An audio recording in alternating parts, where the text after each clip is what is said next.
تظر وما بدلوا تبدیلا۔ اس دل کو اللہ کے لیے صاف کرنا سیکھو، اس دل کو اللہ کے لیے پاک کرنا سیکھو، اور اس کی صفائی میں سب سے بڑی چیز ہے کہ اس کو بغض سے پاک کرو، اس کو نفرت سے پاک کرو، اس کو حسد سے پاک کرو، اس کو دنیا کی حرص و ہوس سے پاک کرو، اس کو بڑا بننے کی ہوس سے پاک کرو۔ نیچے زمین کی طرف یمشون علی الارض ہونا واذا خاطبهم الجاہلون قالوا سلاما، زمین پر بچھ کر چلو۔ لن تخرق الارض ولن تبلغ الجبال لا تمش فی الارض مرحا انک لن تخرق الارض ولن تبلغ الجبال طولا کل ذلک کان سیئہ عند ربک مکروہا۔ تو زمین پر جھک کے چلو، دلوں کو اگر دل میں اللہ کو بسانا ہے۔ موسیٰ علیہ السلام سے پوچھا قوم نے، آپ کے رب کا کوئی گھر ہے؟ تو ناراض ہو گئے کہ یہ کیا سوال کرتے ہو؟ اللہ نے کہا نہیں، ان سے کہو کہ تیرا رب لا مکان ہے لا زمان ہے، لیکن ایک صاف دل جو مسلمان کا ہوتا ہے وہ تیرے رب کا عرش ہے، تیرا رب اس میں آتا ہے۔ لا یسعنی ارضی ولا سمائی، شاید پتہ نہیں اس کی روایت کیسی ہے، لیکن اس کا مضمون صحیح ہے کہ صاف دل اللہ کا عرش ہے۔ اللہ کے عرش سے زیادہ وہ نورانی اور قیمتی ہے کہ جہاں اللہ کی محبت ہے۔ تو آپ لوگ جا رہے ہو، اللہ کو سامنے رکھ کے زندگی گزار، اور اللہ کو سامنے رکھ کے زندگی گزارنی ہے تو سیرت پڑھو، سیرت قرآن پڑھو، سیرت پڑھو۔ اور آپ کو ایک کتاب اللہ نے دے دی ہے، کیا نام؟ کیف عاملہم۔ اس کو اس طرح ساری زندگی پڑھو جیسے قرآن پڑھتے ہیں، کہ آپ کو پتہ چلے کہ زندگی گزارنی کیسے۔ مولوی بن کے زندگی نہیں گزارنی، مومن بن کے زندگی گزارنی، دیوبندی بن کے زندگی نہیں گزارنی، امتی بن کے زندگی گزارنی، مسلم بن کے، مومن بن کے زندگی گزارنی۔ کسی سیاسی تحریک کا حصہ نہیں بننا، کسی تحریک کا حصہ نہیں بننا۔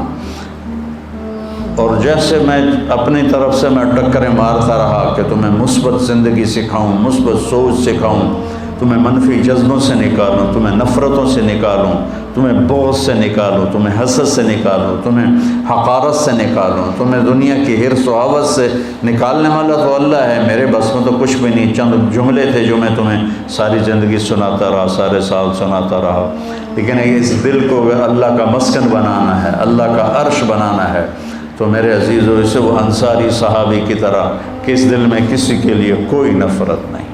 ہم نے کہا اس دروازے سے جنتی آ رہا ہے۔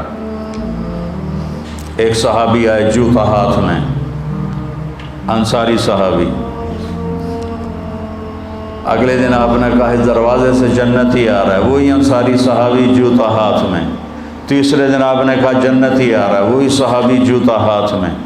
تو عمرو بن عاص کے بیٹے حضرت عبداللہ بن عمر صحابہ میں سب سے زیادہ عبادت والے صحابی ہیں۔ ساری رات نفل پڑھتے تھے، سارا سال روزہ رکھتے تھے، دن میں ایک قرآن ختم کرتے تھے۔ اتنا بڑا عبادت کا پیمانہ کسی کے پاس نہیں تھا۔ ان کو خیال آیا کہ یہ مجھ سے زیادہ بندگی کرتا ہے، جو اس کو 3 دن مسلسل جنت کی بشارت ملی اور مجھے نہیں ملی۔ ان کو دیکھنے چلے گئے۔ چاچا باپ ناراض ہے، آپ کے پاس کچھ دن گزار لوں؟ کہاں بیٹا ضرور گزارو۔ اب وہ سوچ رہے تھے کہ پتہ نہیں رات کو یہ کون سی جوئے شیر لائے گا، اور کون سے یہ لمبے سجدے کرے گا جو ہلا کے رکھ دیں گے ساری زمین کو، سارے کمرے کو، اور لیٹے اور چادر اوپر کر کے ایسے سوراخ بنا کے ان کی طرف فوکس ہو کے دیکھنے لگے۔ وہ تشریف لائے اور بسم اللہم بسم کا موت و احیا کر کے بسم اللہ دے برکت نال ساری رات سوتے رہے۔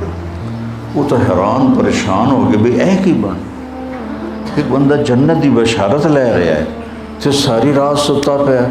اس زمانے میں تو منافق بھی تہجد نہیں چھوڑتے تھے۔ تو کہا اچھا چلو کل دیکھوں گا۔ اگلے دن پھر وہ چادر اوپر کر کے اور ایسے کر کے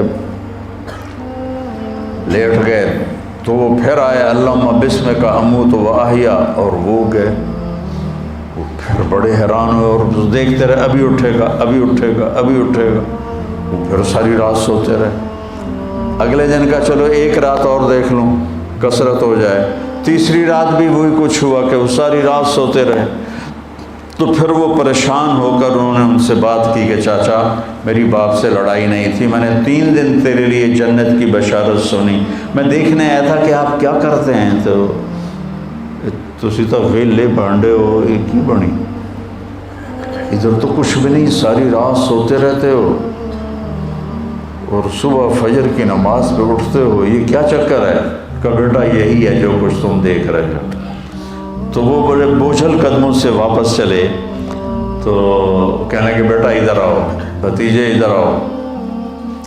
جب وہ آئے تو کہنے کہ اب تمہیں اصل بات بتاتا ہوں، یہ دل پہ ہاتھ رکھ کر کا اس دل میں کسی کے لیے نفرت نہیں، اور جب اللہ کسی کو کوئی عزت دیتا ہے، رزق دیتا ہے، مجھے خوشی ہوتی ہے، مجھے حسد نہیں ہوتی۔ تو بیٹا اپنے دلوں کو اس انصاری صحابی جیسا بنانے کے لیے لڑتے رہنا، لڑتے رہنا، لڑتے رہنا۔ یہ ایسے نہیں ہے کہ میری 5-6 سال کی باتوں سے تمہارا دل ایسے ہو جائے گا، یہ مشکل ترین سبق ہے جو سارے جواہر الادب کی بلاغت سے بھی مشکل سبق ہے، کہ دل کو صاف رکھنا، دل کو صاف رکھنا، امتی بن کے چلنا، کسی فرقے کے ترجمان نہ بننا ساری زندگی۔ دیکھو ہم اہل السنت والجماعت ہیں،